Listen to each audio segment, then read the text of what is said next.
ধর্মীয় ও নৈতিক শিক্ষাকে এক প্যাকেজে এনে এগিয়ে যেতে হবে জানালেন শিক্ষামন্ত্রী। সবাইকে শুভেচ্ছা। আপনারা দেখছেন দৈনিক শিক্ষা.com, সঙ্গে আছি আমি শারমি সুলতানা।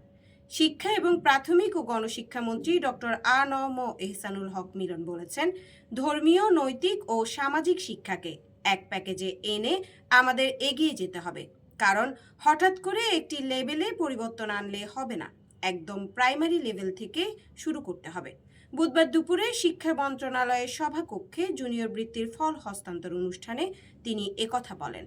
এই সময় মন্ত্রী বলেন, সরকারি প্রাথমিক বিদ্যালয় এবং কিন্ডারগার্টেন ও বৃত্তি পরীক্ষায় অন্তর্ভুক্ত হবে। আমরা একই প্রশ্নে প্রাথমিক বিদ্যালয় ও কিন্ডারগার্টেনের বৃত্তি পরীক্ষা নেব। গত বছরের বৃত্তি পরীক্ষাটি এবছর নিয়ে নেওয়া হবে।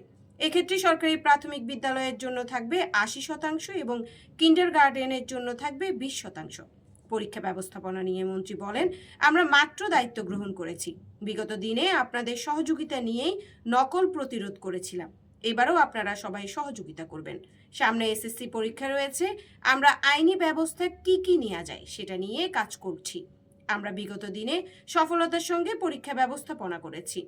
বিস্তারিত দেখতে পাবেন শিক্ষা বিষয়ক দেশের একমাত্র পূর্ণাঙ্গ ডিজিটাল পত্রিকা দৈনিক শিক্ষা.com-এ। ধন্যবাদ সবাইকে।